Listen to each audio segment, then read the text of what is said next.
Oke, baik, bismillahirrahmanirrahim. Assalamualaikum warahmatullahi wabarakatuh. Kembali lagi dengan saya Dimas Wahyu Pradana pada mata pelajaran PPKN. Pada video pembelajaran kali ini kita akan membahas materi kelas 8, yaitu bab 2 subbab keempat mengenai melaksanakan dan mempertahankan Undang-Undang Dasar Negara Kesatuan Republik Indonesia tahun 1945.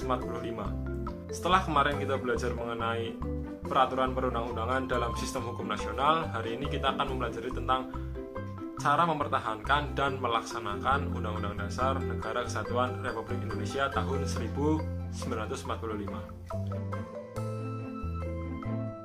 Undang-Undang Dasar Negara Kesatuan Republik Indonesia tahun 1945, yaitu yang dirumuskan oleh founding father kita, yaitu BPUPKI pada sidang kedua, yaitu pada tanggal 10 sampai tanggal 17 Juli 1945. Selanjutnya ditetapkan oleh PPKI pada tanggal 18 Agustus tahun 1945.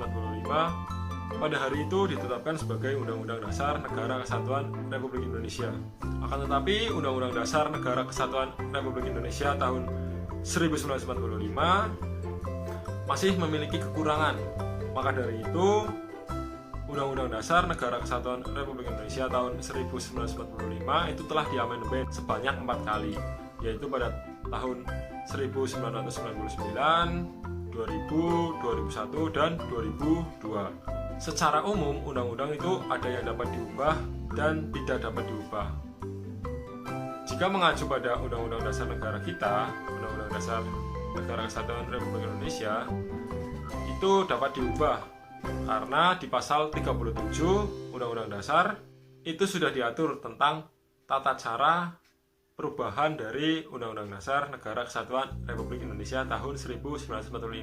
Jangan lupa ya, pasal 37 Undang-Undang Dasar Negara Kesatuan Republik Indonesia itu tentang tata cara perubahan Undang-Undang Dasar Negara Kesatuan Republik Indonesia tahun 1945. Dalam merubah atau mengamandemen Undang-Undang Dasar itu memiliki kesepakatan-kesepakatan. Di antaranya yaitu yang pertama, tidak boleh merubah pembukaan Undang-Undang Dasar. Karena apa? Karena di situ terdapat sebuah dasar fundamental bagi negara Indonesia, yaitu terdapatnya Pancasila. Jika pembukaan Undang-Undang Dasar dirubah, maka dari itu kita juga merubah Pancasila itu sendiri, atau merubah ideologi bangsa, atau merubah dasar negara kita. Nah, itu tidak boleh. Maka dari itu, dalam mengamandemen undang-undang itu tidak boleh melakukan perubahan pada pembukaan. Yang kedua, tetap mempertahankan Negara Kesatuan Republik Indonesia. Jadi, kita tidak boleh merubah bentuk negara kita dari kesatuan menjadi serikat, dan kita tidak boleh merubah bentuk pemerintahan kita dari republik ke kerajaan. Itu tidak boleh. Yang ketiga yang harus diperhatikan dalam mengubah atau mengamandemen Undang-Undang Dasar kita, yaitu harus mempertegas sistem presidensial. Yang keempat, yaitu memperjelas hal-hal yang normatif ke dalam pasal-pasal. Yang kelima, melakukan perubahan atau amandemen secara adendum. Nah, mengapa sih Undang-Undang Dasar Negara Kesatuan Republik Indonesia tidak memperboleh? Jika diamandemen tidak memperbolehkan untuk mengubah pembukaan, karena pembukaan Undang-Undang Dasar memuat cita-cita bersama, tujuan negara, falsafah negara, dan menjadi kesepakatan bangsa Indonesia untuk membentuk Negara Kesatuan Republik Indonesia. Pancasila sebagai dasar filosofis bangsa Indonesia terdapat dalam pembukaan. Maka dari itu, jika kita mengubah pembukaan, sama saja kita mengubah Pancasila itu sendiri. Padahal Pancasila adalah penyangga konstitualisme bangsa Indonesia.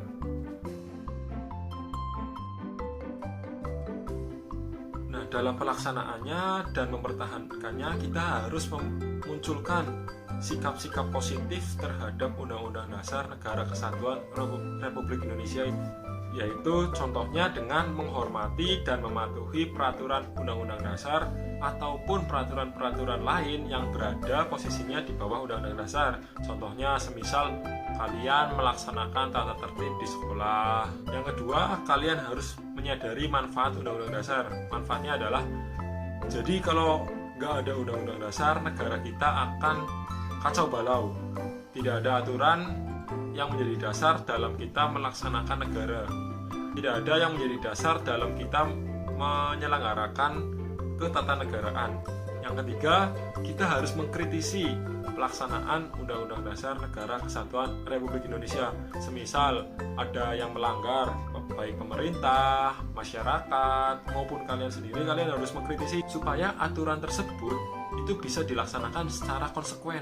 Selanjutnya, kalian harus mematuhi aturan dasar dari Undang-Undang Dasar itu sendiri. Kan Undang-Undang Dasar telah diamandemen selama 4 kali. Nah, kalian mematuhi yang baru, yang amandemen ke-4. Dan yang terakhir, kalian harus berpartisipasi secara aktif dan bertanggung jawab dalam melaksanakan Undang-Undang Dasar itu sendiri.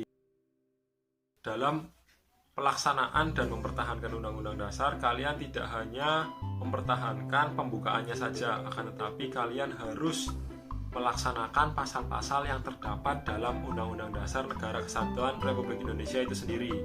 Karena di situ memuat aturan yang mana untuk mewujudkan negara Indonesia yang adil dan makmur serta sejahtera.